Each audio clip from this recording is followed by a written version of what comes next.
विश्वविद्यालय इलाहाबाद। जय तुम्हारी विश्वविद्यालय इलाहाबाद। ज्ञान उद्गम ज्ञान संगम ज्ञान के इतिहास। ज्ञान उद्गम ज्ञान संगम ज्ञान के इतिहास।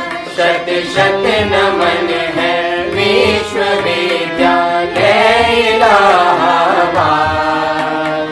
सुंदरम सत्यम शिवम अवधारणा।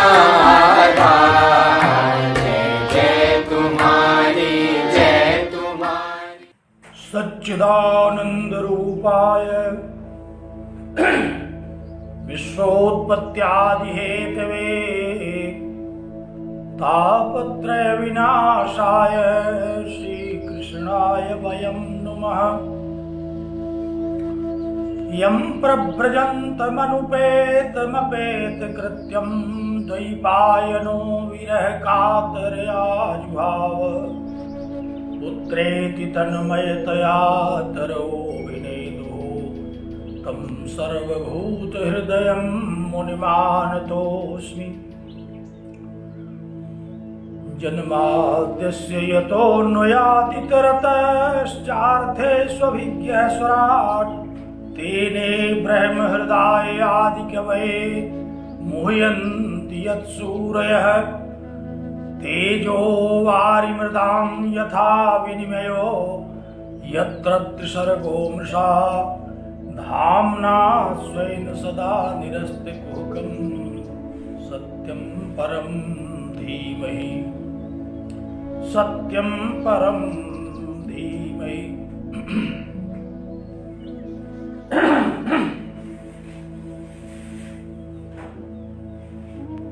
जगत विश्व गौरवशाली महिमा मंडित इलाहाबाद विश्वविद्यालय प्रयागराज के संस्कृत विभागीय परास्नातक उत्तरार्ध के प्रिय छात्रों छात्राओं पूर्व छात्रों और वेदांतानुरागी सज्जनों, भगवान बादरायण कृत ब्रह्मसूत्र और श्रीमदादि जगत गुरु शंकराचार्य कृत प्रसन्न गंभीर शारीरिक भाष्य की चर्चा हम लोग कर रहे हैं। चतुर्थ सूत्र पर पूर्व पक्ष का विवेचन करने के बाद श्रीमदादि जगत गुरु शंकराचार्य भगवान के द्वारा प्रस्तुत सिद्धांत पक्ष का उत्तर पक्ष का निरूपण विगत दिनों से हम लोग कर रहे हैं। त्रिविध दुखों को नष्ट करने वाला परमानंद प्रदान करने वाला यह महनीय वेदांत सार वेदांत शास्त्र और उसमें भी प्रस्थानत्रयी में चूड़ामणि स्वरूप ब्रह्मसूत्रों पर चर्चा बहुत ही मंगलकारी है। हम सब लोगों का कल्याण हो इससे, इन शुभ कामनाओं के साथ मैं आप सबको नमन करता हूं।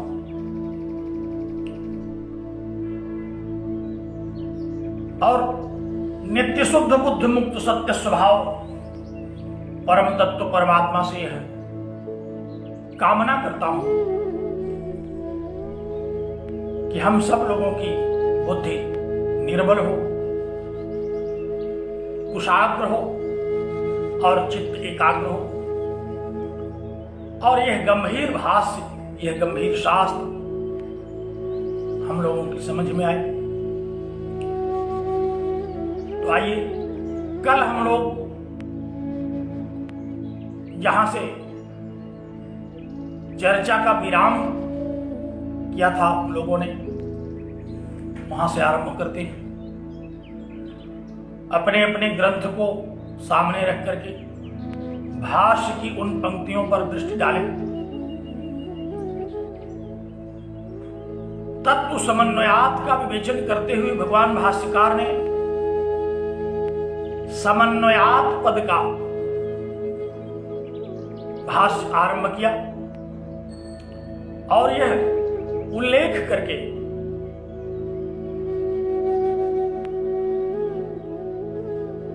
कि समग्र वेद, समग्र वेदांत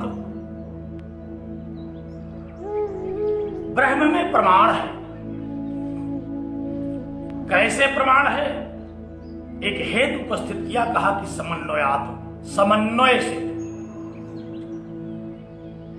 अर्थात समग्र वेदों का, वेदांतों का अखंडार्थ है ब्रह्म। एक वाक्य में हम लोग जब वेद का निश्चितार्थ समझते हैं तो वह परमात्मा ही है। इस विषय का मीमांसा की पद्धति में ही विचार करते हुए भगवान भाष्यकार ने उपक्रमोपसंहारोभ्यासो पूर्वता फलम अर्थवादोपपत्ति च लिंगम तात्पर्य निर्णय मीमांसकों के द्वारा स्वीकृत इसी पद्धति से समन्वय का व्याख्यान शुरू किया और यह सिद्धांत स्थापित किया कि समग्र वेद और उनके उपनिषद ये सब एक स्वर से उसी परम तत्व का स्मरण करते हैं, उसी परम तत्व की चर्चा करते हैं, उसी का विचार करते हैं। और यह बताते हुए उन्होंने सामवेद के महनी उपनिषद छांदोग्य की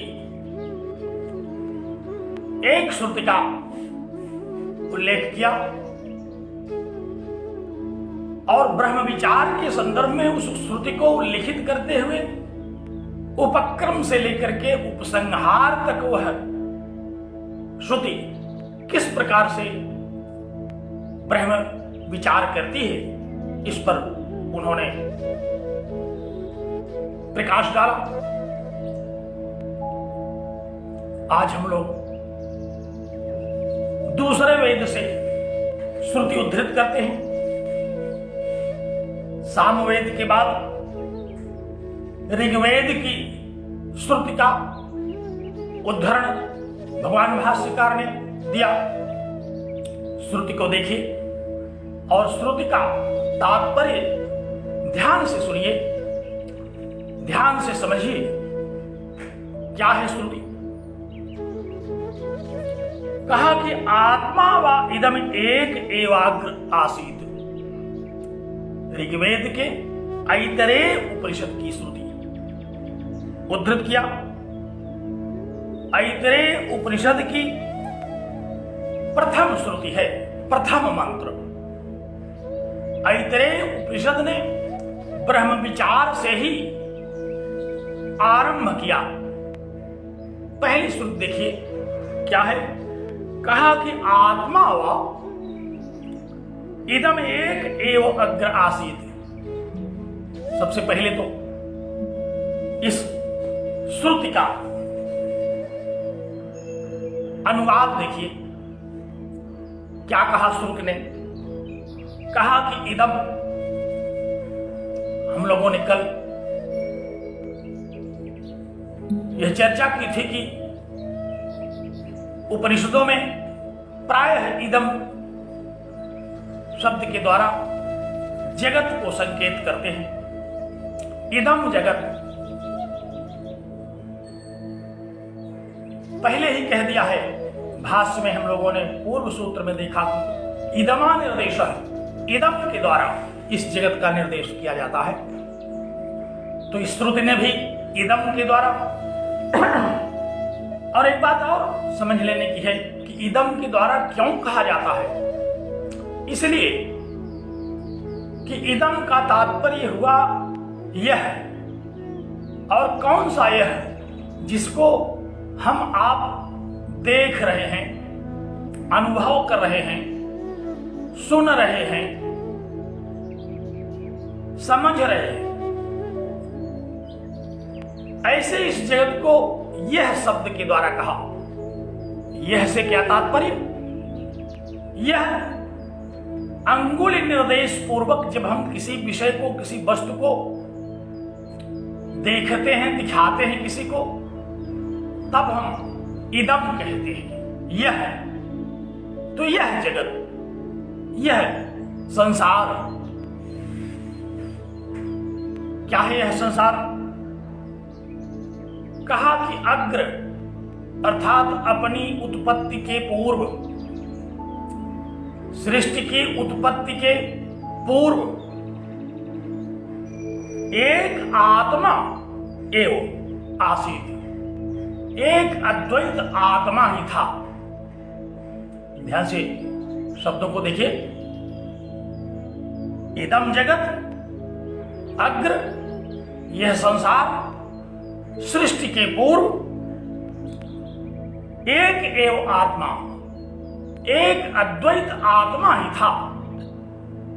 एक मेवाद्वितीयम से पूर्व छांदोग्य की श्रुति ने हम लोगों ने देखा है कि एक और अद्वैत, ये दो पद ब्रह्म के लिए प्रायः आते हैं।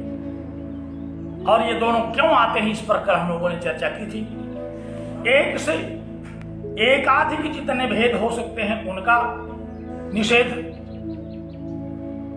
और अद्वैत से एक में भी जो भेद प्रतीयमान होते हैं उन प्रतीयमान भेदों का निषेध करके उस अद्वैत परम तत्व का विवेचन ये स्तुतियां एक स्वर से, मुक्त कंठ से करती है। तो इस श्रुति ने, ऋग्वेद की यह श्रुति है, ऋग्वेद का यह उपनिषद है ऐतरेय उपनिषद। इसने भी क्या कहा? इसने आरंभ ही यहीं से कह दिया कि एक एव आत्मा आसीत, एक आत्मा, एक अद्वैत परमात्मा ही है। सृष्टि के पूर्व यह जगत जो हमें सृष्टि काल में विविधात्मक, अनेक नाम रूपात्मक, अनेक अनुभूत्यात्मक दिखाई पड़ रहा है, समझ में आ रहा है, यह जगत अपनी उत्पत्ति के पूर्व एक अद्वैत परमात्मा ही था।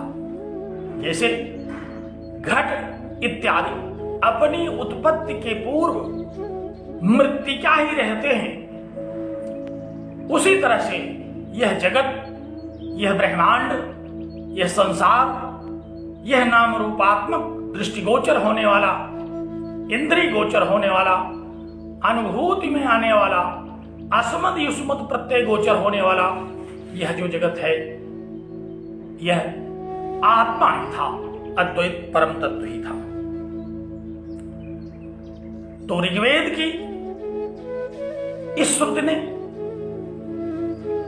परम तत्व का स्वरूप निर्धारित करते हुए श्रुति को उद्धृत किया और कहा कि यह आत्मा ही है जो जगत की उत्पत्ति के पूर्व भी था और अपने आप को इसने जगत के रूप में प्रकट भी कर दिया और अंततः अपने आप में ही इस जगत को वह विलीन भी कर लेगा। प्रातिभाषिक, व्यावहारिक और पारमार्थिक सत्ताओं के विवेचन के द्वारा हम लोगों ने जिस विषय का बारंबार विवेचन किया है, उधर ही इस श्रुति का संकेत है। तो सर्वप्रथम सामवेद की श्रुति को उद्धृत किया, पुनः इन्होंने ऋग्वेद की इस श्रुति को उद्धृत किया और इस संकेत मात्र से यह जान लेना चाहिए कि इस उपनिषद में भी उपक्रम से लेकर के उपसंहार तक इसी ब्रह्म का तात्पर्य कहा गया है। उपक्रम उपसंहार और बार बार किया गया है, अभ्यास पूर्वक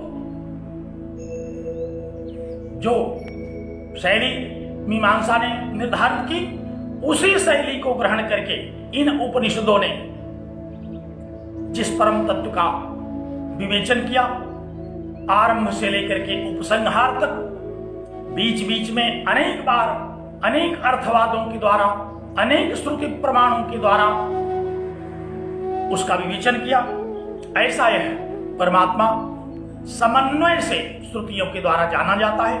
अर्थात सारी श्रुतियों का एक स्वर से कथन है कि ब्रह्म सत्यम जगत मिथ्या, जियो ब्रह्मयो नापरः। इस महावाक्य को कंठाग्र रखिए। जब कहीं वेदांत में संदेह हो तो तुरंत इस महावाक्य को, है तो यह वेदांत परंपरा का एक डिंडिम घोष, जिसके द्वारा वेदांत के प्रतिपाद्य को हम स्मरण रखते हैं। जब भी कोई शास्त्र चर्चा में, व्याख्यान में होता है तो यह सिद्धांत केंद्र में रख करके हम लोग चर्चा करते हैं। तो यह ऐतरेय उपनिषद भी उपक्रम से लेकर के उपसंहार तक इसी परम तत्व परमात्मा का विवेचन करता है। और इसके बाद यजुर्वेद की श्रुति को उद्धृत किया बृहदारण्यक उपनिषद। भगवान भाष्यकार ने इसी बात का बारंबार कथन कर रहे हैं कि उपक्रम से लेकर के उपसंहार तक सारे वेदों का और उनके उपनिषदों का प्रतिपाद्य ब्रह्म ही है। तो सर्वप्रथम उन्होंने सामवेद के छांदोग्य उपनिषद को उद्धृत किया, पुनः ऋग्वेद के ऐतरेय उपनिषद का विवेचन किया, और अब यजुर्वेद के इस बृहदारण्यक उपनिषद की एक श्रुति ग्रहण किया उन्होंने। बहुत बड़ा उपनिषद है, नाम से ही आप देख रहे हैं। सारे उपनिषदों में ये दो उपनिषद बृहदारण्यक और छांदोग्य आकार में भी विस्तृत है। एक बार इन 11 उपनिषदों का स्वाध्याय यदि आप लोग कर ले तो कभी भी वेदांत विषय कोई भ्रम उत्पन्न नहीं होगा। भगवान भाष्यकार ने इन सभी उपनिषदों पर भाष्य लिखा है, और यदि आपने भाष्यानुसारी एक बार चर्चा कर ली, एक बार विचार कर लिया सारे उपनिषदों का, भगवद गीता का, ब्रह्म सूत्रों का, तो फिर यह अद्वैत वेदांत कभी भी आपके मन में भ्रम उत्पन्न नहीं करने देगा। तो यजुर्वेद की इस श्रुति को उद्धृत किया। क्या है यह श्रुति? ध्यान से इसका भी अर्थ सुनिए। कहा कि तदेतत् ब्रह्मा पूर्व मन पर मनंतरम बाह्यम अयम आत्मा ब्रह्म सर्वानुभूः। इन श्रुतियों का बार बार उच्चारण करना भी बड़ा पुण्य कार्य है। बृहदारण्यक की यह श्रुति क्या कहती है कि तदेतत् ब्रह्मा पूर्व मन परम अनंतरम बाह्यम अयम आत्मा ब्रह्म सर्वानुभूः। कहा कि अयम आत्मा ब्रह्म, यह आत्मा ब्रह्म है। कौन सा आत्मा? कहा कि सर्वानुभूः, जो सबको अनुभूति में आता है, जो सब का अनुभव बनता है, जिस सच्चिदानंद स्वरूप, जिस चैतन्य स्वरूप का अनुभव सभी प्राणियों के द्वारा किया जाता है। अयम आत्मा ब्रह्म, यह अपना आत्मा ही, यह अपना स्वरूप ही, यह जो अपना चैतन्य स्वरूप है, चित स्वरूप है, यही ब्रह्म है। और कैसा ब्रह्म है? कहा कि सर्वानुभूः। श्रुति इस बात पर विशेष बल देकर के संकेत करती है कि अन्य किसी भी तत्व को जो अन्य मतवादों ने ब्रह्म के रूप में कहा होगा, वे सबको एक रूप में अनुभूत नहीं होते। लेकिन वेदांत वेद्य यह जो परम तत्व है, परमात्मा है, जो चैतन्य स्वरूप सच्चिदानंद है, यह सबको चैतन्य स्वरूप में अनुभूति होती है इसकी। तो कहा कि सर्वानुभूः, कोई भी ऐसा प्राणी नहीं है इस ब्रह्मांड में जिसको अपनी अनुभूति न होती हो। जिसको अपने अस्तित्व के विषय में धोखा हो, ऐसा कोई व्यक्ति नहीं है। वह अपने अस्तित्व पर तो सदैव विश्वस्त रहता है कि मैं चैतन्य हूं। तो अयम आत्मा ब्रह्म, यह आत्मा जो प्रत्येक शरीर में व्याप्त है। जैसे जल में नमक इत्यादि घुल जाने पर दिखाई नहीं पड़ते, शर्करा इत्यादि घुल जाने पर दिखाई नहीं पड़ते, परंतु समग्र जल में रसनेन्द्रिय के द्वारा उनकी अनुभूति होती है। दिखाई तो नहीं पड़ रहा है लेकिन अनुभूति में है। उसी तरह से यह ब्रह्म, यह आत्मा इंद्रिय गोचर तो नहीं हो रहा है लेकिन अस्मत् प्रत्यय गोचर है। यह इसको चैतन्य स्वरूप में हम सब लोग अनुभूति करते हैं इस परम तत्व का। तो कहा कि अयम आत्मा ब्रह्म सर्वानुभू, यह आत्मा ब्रह्म है। आत्मा और ब्रह्म एक चैतन्य स्वरूप के लिए इन शब्दों का श्रुतियों में प्रयोग किया जाता है। तो कहा कि कैसा है वह ब्रह्म, श्रुति ने और थोड़ा सा इसके स्वरूप का निरूपण किया। कहा कि तद ये तद, तद तद माने वह कौन, जो इंद्रिय गोचर नहीं होता। क्योंकि अगर इंद्रिय गोचर होता तो हम क्या कहते, हम कहते यह, लेकिन यहां कैसा है वह परमात्मा। कहा कि तद वह जो आत्मज्ञान के पूर्व अनुभूति में नहीं आता, जिसका जो नित्य शुद्ध बुद्ध मुक्त सत्य स्वभाव जो स्वरूप है वह आत्मज्ञान के पहले तो परोक्ष ही रहता है और आत्मज्ञान में यही अपरोक्ष हो जाता है, सर्वानुभूव हो जाता है। तो एतद जिसको हम अनुभूति कर रहे हैं जीव के रूप में, चैतन्य के रूप में, कैसा है वह। कहा पहले तो यह जानिए कि वह सर्वव्यापी है, ब्रह्म है, समस्त कण कण में है, सर्वम खल इदम ब्रह्म।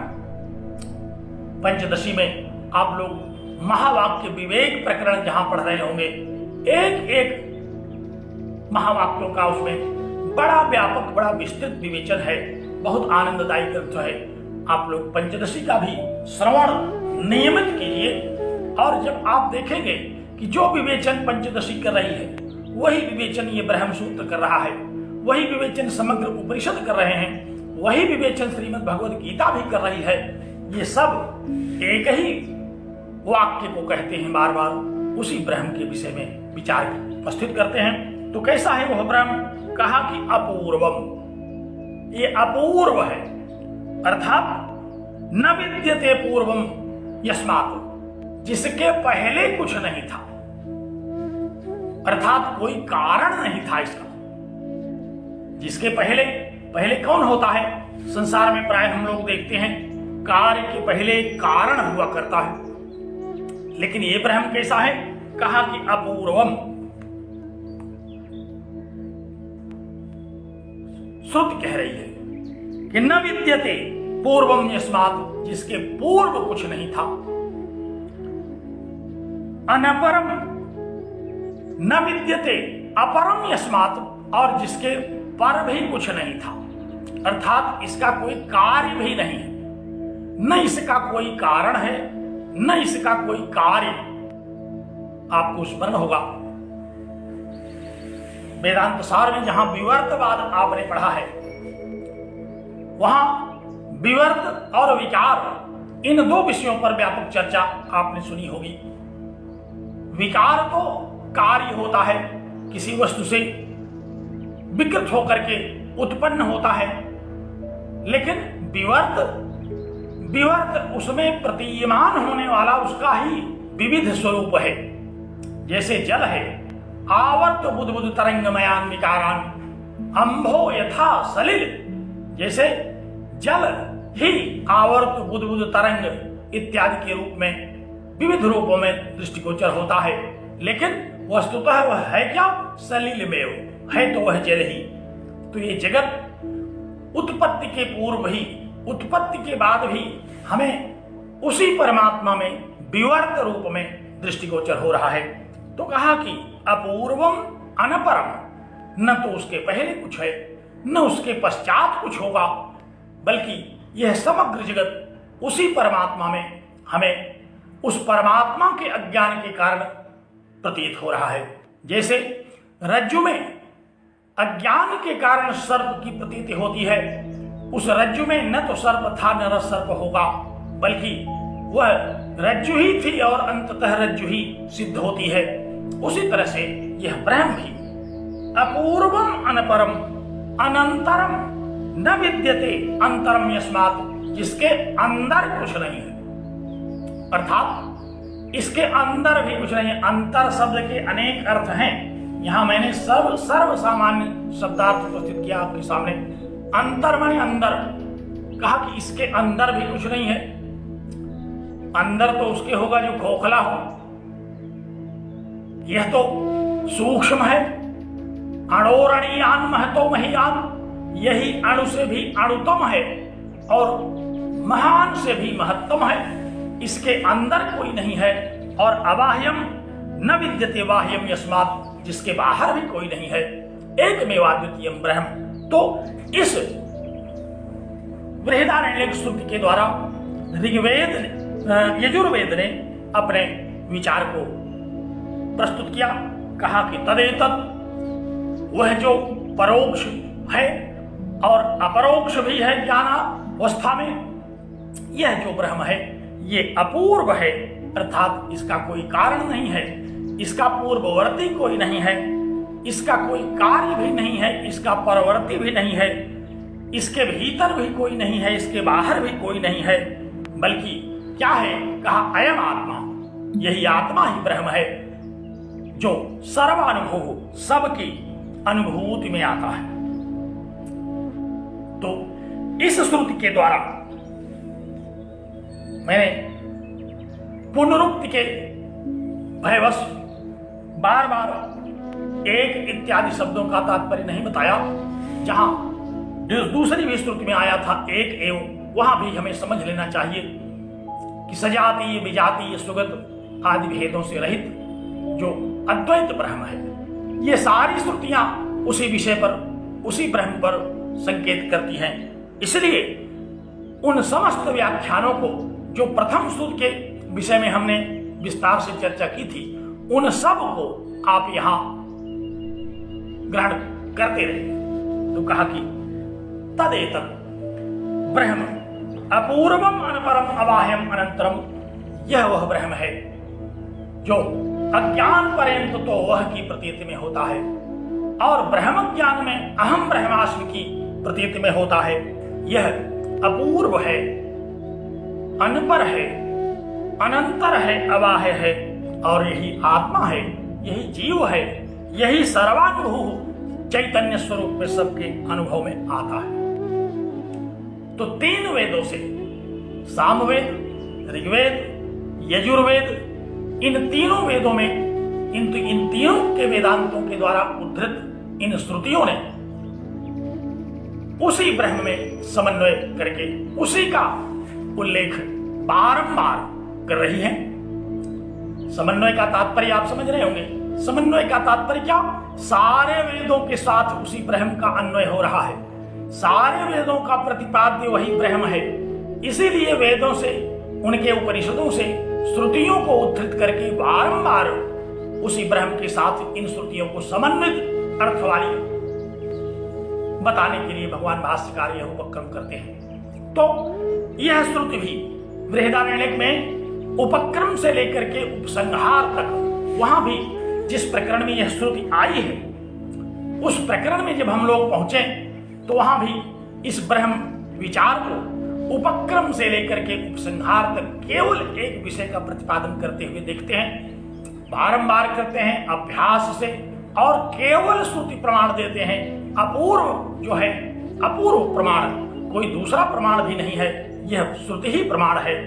अर्थवाद, उपपत्तियां, युक्तियां, इन सब के द्वारा इन श्रुतियों ने केवल एक अपने प्रतिपाद्य का लक्ष्य किया और वह क्या है?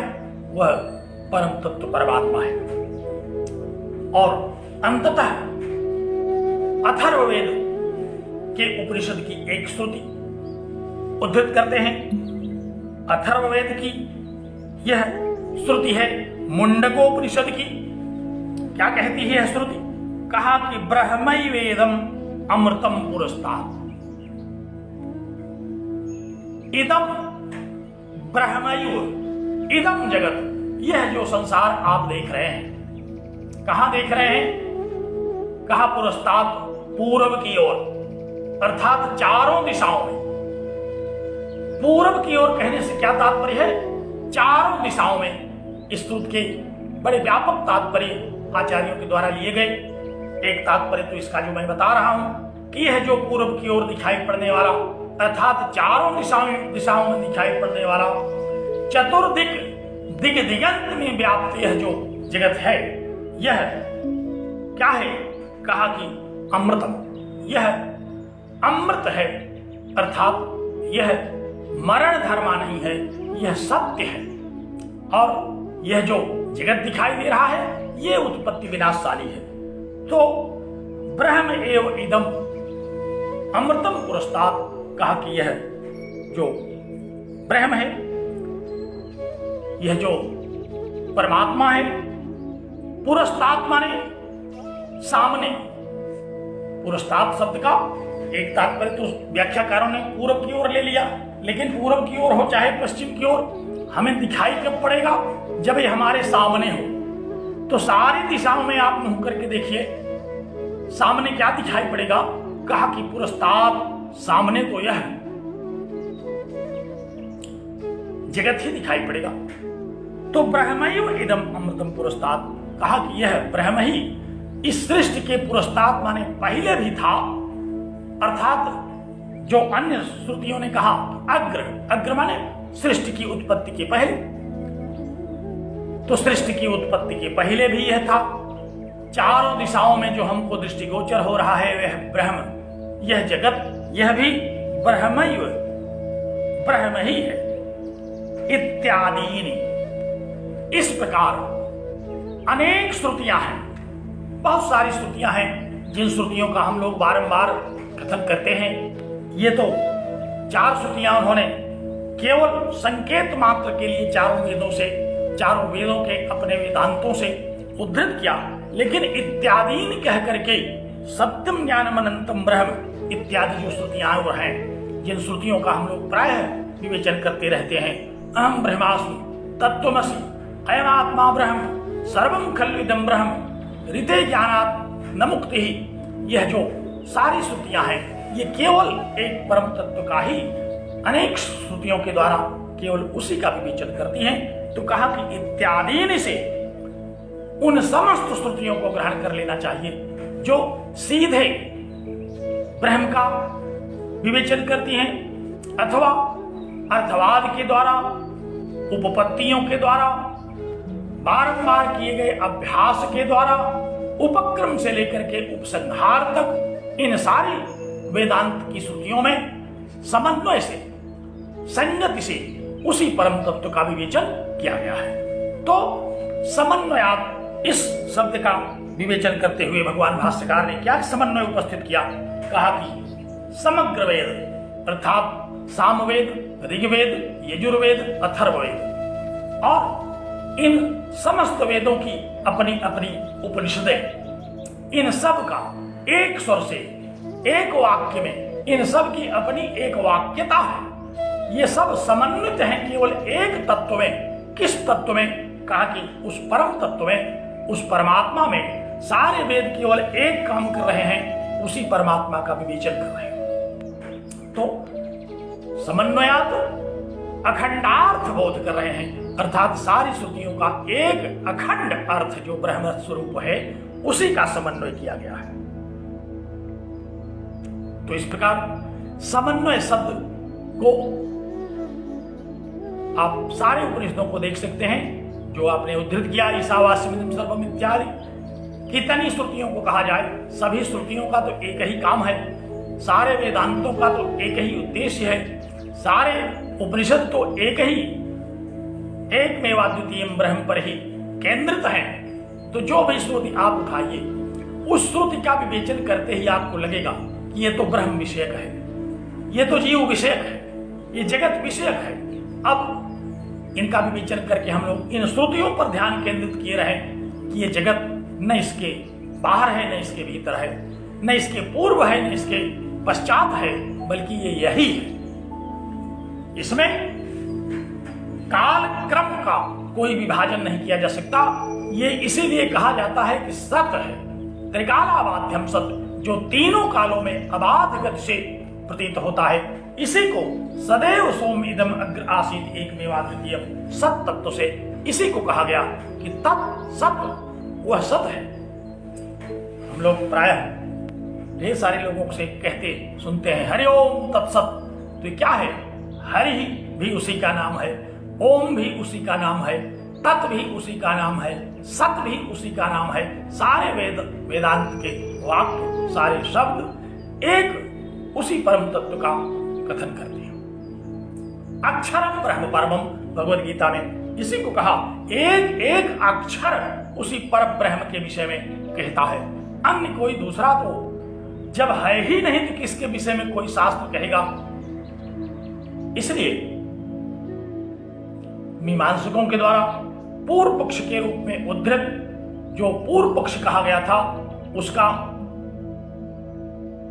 खंडन करते हुए, निराकरण करते हुए भगवान भाष्यकार ने कैसे सभी वेदों के द्वारा, सभी श्रुतियों के द्वारा परम ब्रह्म परमात्मा में ही समन्वय किया गया है, कैसे सारी श्रुतियां केवल एक स्वर से उसी परम तत्व का कथन करती हैं। इस बात को उन्होंने बड़े संक्षेप में इन चारों वेदों के चारों उपनिषदों से 4 मंत्रों के द्वारा कह करके अंततः यह कह दिया कि इत्यादि, अर्थात इस प्रकार की सारी श्रुतियां हैं जो केवल ब्रह्म पर विवेचन करती हैं। बड़ी देर तक सुना मीमांसकों ने। एक मीमांसक से न रहा गया, उसने कहा कि महाशय बात तो बड़ी अच्छी बताई आपने, लेकिन एक बात हमारी आप क्यों नहीं सुन लेते? मान लिया कि सारी स्तुतियां उसी अद्वैत ब्रह्म को कहती हैं, वही उनका परम लक्ष्य है, लेकिन अगर इनको यज्ञ के साथ हम समन्वित करें तो क्या कठिनाई है? ब्रह्म में समन्वित होने पर भी इन सारी श्रुतियों का यदि हम क्रिया में समन्वय स्थापित करें तो क्या कठिनाई है आपको?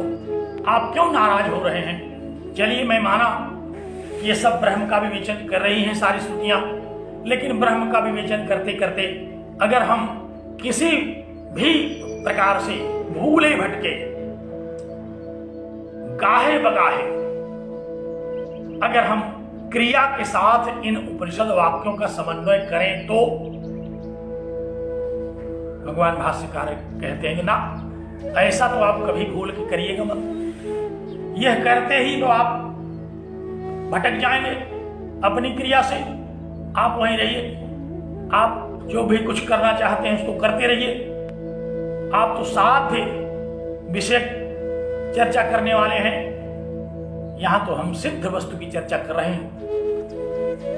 आप यदि इसको क्रिया के साथ समन्वित करना चाहें तो क्या दोष आएगा? क्या गलती होगी?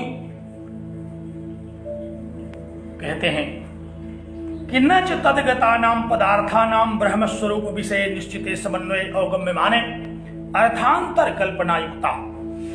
कहा कि जब इतनी देर से सारे वेदों की श्रुतियों को उद्धृत करके मैंने आपको समझा दिया, इसके बाद भी आप अभी वहीं पड़े हैं।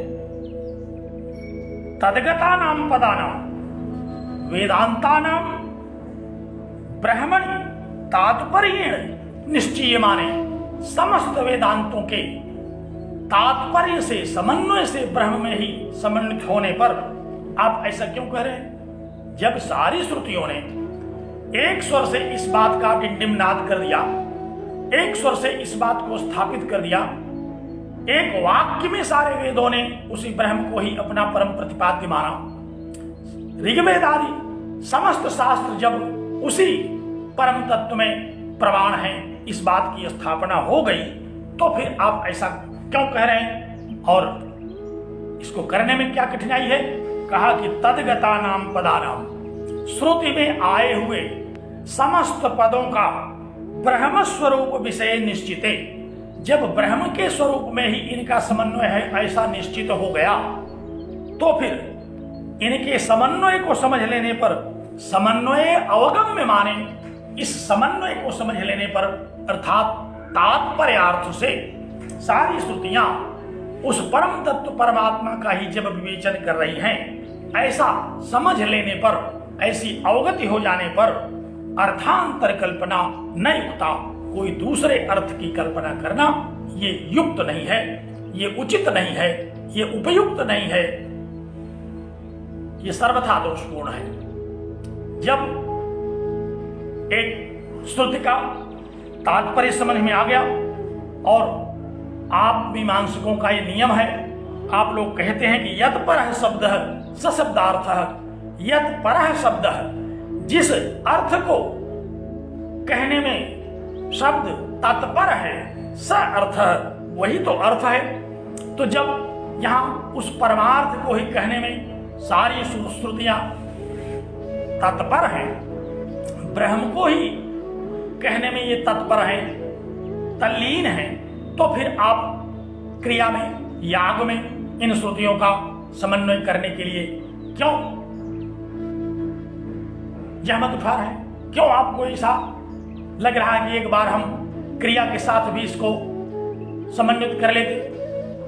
ऐसा आप नहीं कर सकते, क्योंकि तदगता नाम वेदांत श्रुतिगता नाम, वेदांत की श्रुतियों की, वेदों की श्रुतियों के अंतर्गत आए हुए पदों से जब ब्रह्म स्वरूप के विषय में निश्चित हो गया कि सब एक स्वर से, एक वाक्य से समन्वित होकर के ब्रह्म के स्वरूप का ही निश्चय करती हैं, ब्रह्म में ही ये सब प्रमाण हैं, ऐसे समन्वय अवगम्य माने, ऐसे समन्वय को समझ लेने के उपरांत अर्थांतर कल्पना न युक्ता, अर्थांतर कल्पना युक्त नहीं है। युक्ता के पहले इस वाक्य में आया हुआ जो न शब्द है उसको लगा लीजिए। भगवान भाष्यकार की ये आदत है, प्रायः वाक्यों में हम लोग देखते हैं न च, यहीं शुरू करते हैं। अगला वाक्य भी आप देखेंगे न च, नचा नचा करके मीमांसकों को समझाते हैं। गुरुदेव हम लोगों को पढ़ाते थे तो कहते थे, इस मीमांसकों ने जब पूर्व पक्ष उपस्थित किया और भगवान भाष्यकार ने जब समन्वय के द्वारा ब्रह्म विषय विवेचन शुरू किया तो नचाना शुरू कर दिया इन मीमांसकों को। प्रत्येक वाक्य के आरंभ में प्रायः न च, इनका ये तकिया कलाम बन गया। जैसे हम लोग महाकवि बाण भट्ट की शैली में देखते हैं, कादंबरी में आप लोगों ने पढ़ा होगा, तो वहां भी उनकी भी आदत है, प्रायः किसी शब्द को पकड़ लेते हैं। प्रविश्य च नरपति शिरः समभ्यर्चित शासन है पाक शासनी व पर, वहां भी अब वो प्रविश्य च से शुरू हो जाते हैं। ढेर सारे ऐसे शब्द हैं जहां से इन लोगों का वाक्य शुरू होता है। इस पर एक समीक्षात्मक विवेचन किसी दिन हो तो बड़ा मजा आएगा, बहुत आनंद आएगा। इन कवियों की अपनी जो शैली है, किस शब्द के बड़े प्रेमी हैं ये, तो भगवान भाष्यकार भी यहाँ बड़े प्रेमी हैं नच के। ये नचाते हैं इन मीमांसकों को। कहा कि नच तदगता नाम पदानाम समन्वय अवगम्य माने अर्थांतर कल्पना युक्ता, कहा कि अर्थांतर की कल्पना करना उचित नहीं है। क्यों नहीं उचित है? मीमांसकों ने कहा, आप क्यों कहते हैं ऐसा? हम कह रहे हैं कि उचित है। कहा नहीं, आप कैसे कहेंगे? ये हो कहा कि श्रुत हान्य श्रुत कल्पना प्रसंगात, अगर आप ऐसा कहते हैं तो फिर आपको यह पता नहीं है कि मीमांसा का, सारे शास्त्रों का एक बहुत बड़ा दोष है, श्रुत हान अश्रुत कल्पना। जो सुनाई पड़ रहा है उसको आप न सुने।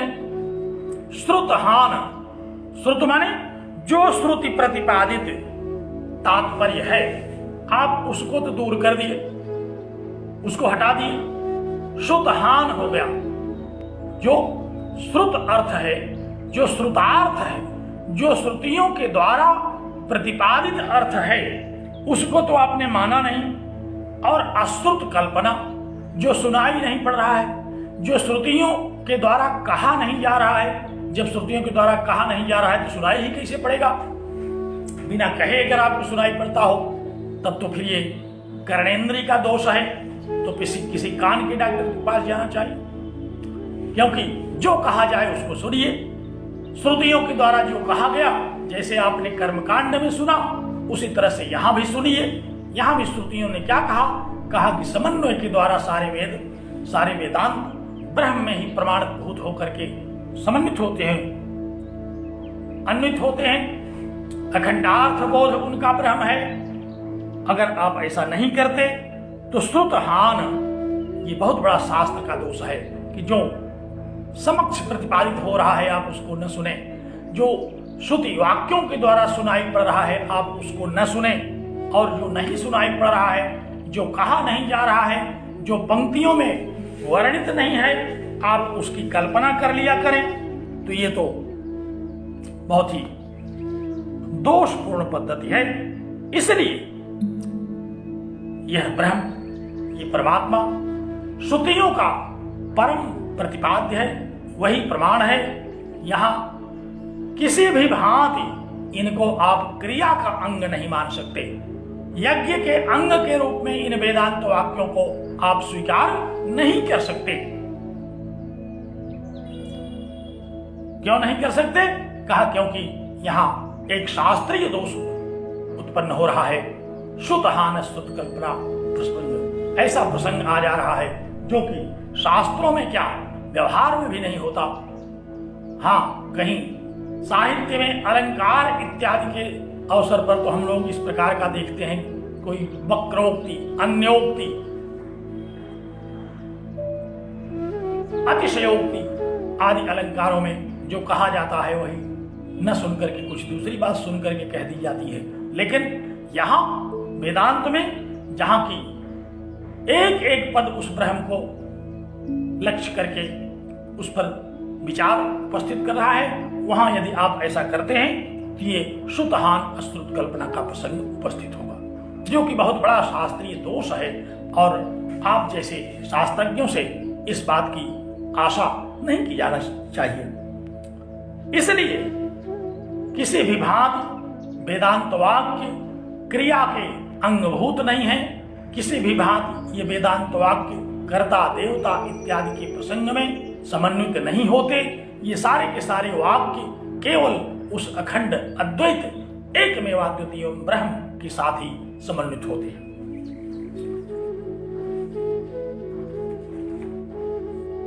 इसलिए फिर एक बार नच कहा कि नच तेषाम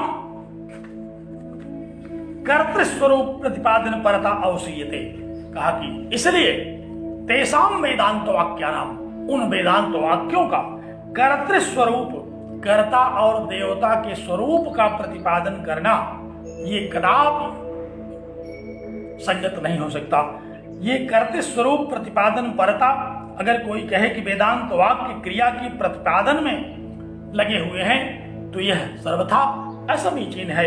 यहाँ तो वेदांत वाक्य जो है वो क्रिया का प्रतिपादन नहीं करते, अपितु वो क्रिया का, अज्ञान जन्य क्रियाओं का विनाश करने वाले वेदांत वाक्य हैं। ये तो उसी का विनाश करते हैं जो आप करना चाहते हैं। इसलिए जो विनाशक है उसको आप उसका उत्पादक तत्व नहीं कह सकते। तो न चतेषाम वेदांत वाक्यानाम, उन वेदांत वाक्यों का कर्तृ स्वरूप प्रतिपादन परता, कर्ता देवता यज्ञ साध्य क्रिया इत्यादि में ये वेदांत वाक्य तत्पर होकर के अपने अर्थ को प्रतिपादित कर रहे हैं, ऐसा नहीं कहा जाना चाहिए। क्यों नहीं कहा जाना चाहिए? कहा कि अब आपकी समझ में नहीं आएगा, लेकिन एक बात हम आपको बता देते हैं। एक वाक्य आपको उद्धृत कर देते हैं बृहदारण्यक का, सुनिए क्या वाक्य है। कहा तत्केन कम पश्चेत, जब आत्मज्ञान हो जाता है, अहम ब्रह्मास्म की अनुभूति हो जाती है, जब विद्यावस्था हो जाती है।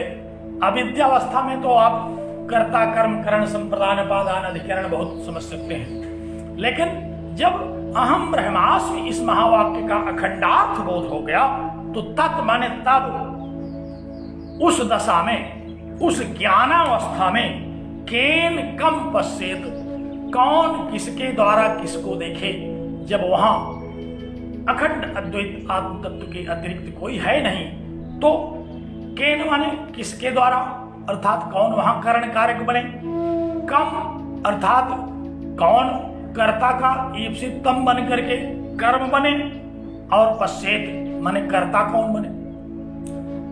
यहां पश्चेत क्रिया का कर्ता से अन्वय कर दिया, कहा कि कर्ता, कर्म और करण ये तीनों कहां से आ जाएंगे। जब अहम ब्रह्मास्मि की अनुभूति हो गई तो यहां फिर अब अद्वितीय, इस अद्वितीय अवस्था में न तो कोई कर्ता है, न कोई कर्म है, न कोई करण है। इसलिए इत्यादि ऐसे बहुत सारे श्रुति वाक्य हैं जो क्या करते हैं, कहा क्रिया कारक फल निराकरण श्रुते हैं, जो क्रिया कारक कर्म आदि सभी बहुत्व का, सभी विविधात्मकता का निराकरण करते हैं।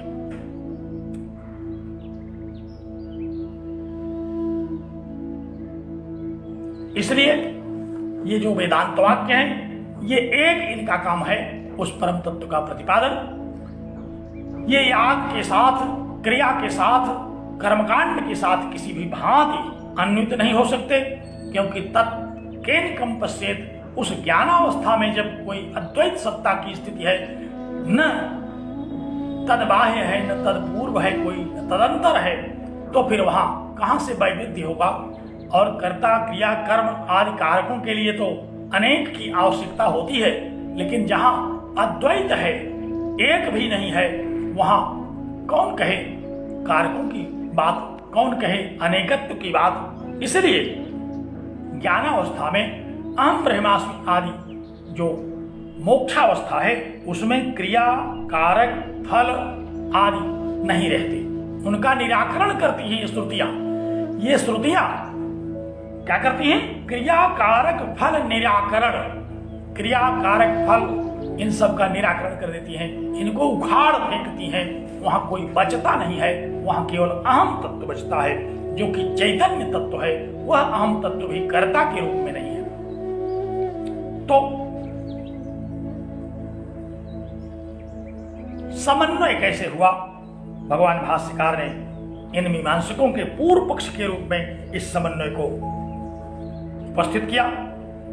अब मीमांसकों ने जो यह कहा था कि सिद्ध वस्तु का प्रतिपादन श्रुति नहीं करती, सिद्ध वस्तु का प्रतिपादन तो प्रत्यक्षादि प्रमाणों के द्वारा होता है। इतना समझाने के बाद भगवान भाष्यकार को फिर एक बार नच कहा बुधर्मो करो। इधर से अब तुमको समझ में आ गया होगा। फिर नच क्या कहा, परिनिष्ठित वस्तु स्वरूपे प्रत्यक्षादि विषयत्वं ब्रह्मण, परिनिष्ठित वस्तु स्वरूपत्वे भी प्रत्यक्षादि विषयत्वं ब्रह्मण। न कहा कि सिद्ध वस्तु होने पर भी ब्रह्म नित्य सिद्ध वस्तु है, फिर भी प्रत्यक्ष आदि प्रमाणों का विषय नहीं है। यह ब्रह्म सिद्ध तो है, नित्य सिद्ध है, लेकिन ये कैसा सिद्ध है, कहा कि ये परम सिद्ध है, नित्य सिद्ध है, लेकिन प्रत्यक्ष आदि प्रमाणों का ये विषय नहीं है। आप लोग जिस सिद्ध की बात करते हैं, जिस सिद्ध को प्रत्यक्ष, अनुमान इत्यादि प्रमाणों से देखते हैं, वह सांसारिक सिद्ध है। उसको आप सिद्ध करते हैं क्रिया करके। जैसे भोजन बनाने की क्रिया हम लोग करते हैं और धीरे धीरे भोजन बना करके, पका करके सिद्ध कर लेते हैं, खाने लायक कर देते हैं। तो ये कैसा है, ये सिद्ध किया, पहले सिद्ध नहीं था, पहले बना नहीं था, इसको बनाया। तो संसार में तो जो सिद्ध वस्तुएं हैं उनका प्रत्यक्षीकरण होता है, उनका हम प्रत्यक्ष और अनुमान, उपमान आदि प्रमाणों के द्वारा ज्ञान कर लेते हैं। लेकिन परिनिष्ठित वस्तु स्वरूप भी जो परम सिद्ध है, जो परम सिद्ध है, ऐसे उस परम तत्व के सिद्ध वस्तु होने पर भी प्रत्यक्षादि विषयत्वं ब्रह्मण न च, कहा कि ये प्रत्यक्ष इत्यादि प्रमाणों का विषय नहीं है। क्यों, कहा कि तत्त्वमसि इति ब्रह्मात्म भावस्य शास्त्र मंत्रेण अनवगम्यमानत्वात्। कहा क्योंकि यह जो अहम ब्रह्मास्मि इत्यादि अखंडार्थ बोध है, ये तत्त्वमसि इति ब्रह्मात्म भावस्य, ये तत्त्वमसि इत्यादि महावाक्यों के द्वारा ही इसका ज्ञान होता है। प्रत्यक्ष इत्यादि प्रमाणों के द्वारा इस ब्रह्म का ज्ञान नहीं होता, क्योंकि ये तो अनुभूति का विषय बनने वाला स्वरूप है। तो तत्त्वमसि इति ब्रह्मात्म भावस्य, ब्रह्म और आत्मा के ऐक्य को, जीवो ब्रह्मैक्य ना परम, इस तथ्य को समझने में केवल तत्त्वमसि, अयम आत्मा ब्रह्म, अहम ब्रह्मास्मि, नेति नेति आदि जो श्रुति वाक्य हैं वही केवल प्रमाण हो सकते हैं। यहाँ प्रत्यक्ष इत्यादि प्रमाण नहीं हो सकते। क्यों नहीं हो सकते? कहा शास्त्र मंत्रेण अनवगम्यमानत्वात्, क्योंकि वेदांत शास्त्र के बिना इनकी अवगति, इनकी अनुभूति, इनका बोध कदापि नहीं हो सकता।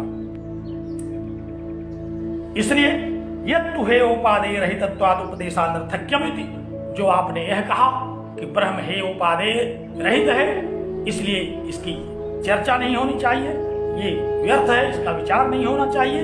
नैष दोषः, इसमें भी कोई दोष नहीं है। तो कई पूर्व पक्षों का उन्होंने निराकरण किया।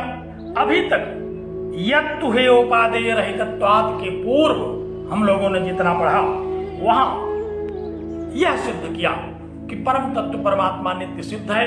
वह वेदांत शास्त्राद एवं अवगम्यते, वेदांत शास्त्र के ही द्वारा जाना जाता है। सिद्ध होने पर भी प्रत्यक्षानुमान आदि प्रमाणों के द्वारा उसका ज्ञान नहीं होता। और इस सिद्धावस्था में अद्वैत परमात्मा के बोध में तत्केनिकम पश्चेत, वहां अनेकत्व का भाव ही नहीं रहता। इसलिए कर्ता कर्म कर्ण आदि का वहां कोई प्रसंग ही नहीं है। इसलिए ये वेदांत वाक्य कर्ता देवता आदि का प्रकाशन नहीं करते। ये कर्मकांड से कदापि संबंध नहीं है। इनका एक स्वर से केवल एक कार्य है, वह ब्रह्म विचार, केवल ब्रह्म का विचार करते हैं, अन्य किसी दूसरे विषय में ये तत्पर नहीं है। मुझे लगता है कि आज का ये प्रारोचक प्रसंग आप लोगों ने सुना, समझा, और टिप्पणियों में भी कहीं कोई शंका नहीं दिखाई पड़ रही है। यदा कदा मैं टिप्पणी पर दृष्टि डालता हूं तो आप लोगों ने सुना, इसको समझा, और जहां भी कोई संदेह हो मुझसे पुनः इस पर चर्चा कर सकते हैं। और अब इसके आगे का जो वाक्य है वह थोड़ा सा प्रसंग बदलेगा, वहां हम दूसरी तरह से विषय का तात्पर्य अब करने चल रहे हैं, प्रतिपादन करने चल रहे हैं। इसलिए आज हम यहीं इस पर विराम लगाते हैं। एक एक बात रोज समझते चलिए, और एक ही बात समझनी है। अद्वैत वेदांत का प्रतिपादन है तो एक बात समझनी है। एक एक बात रोज समझिए, एक एक बात रोज समझते समझते अंत में एक बात समझ जाएंगे। एक मेवा द्वितीयम। इसलिए आज मैं यहीं अब अपनी वाणी को विराम देता हूं। आज आप लोगों की संख्या संतोषजनक है, बड़ा आनंद आया आप लोगों के साथ वेदांत की चर्चा करने में। इन्हीं शब्दों के साथ आप लोगों को मैं बहुत साधुवाद देता हूं। आप लोगों को नमस्कार, धन्यवाद।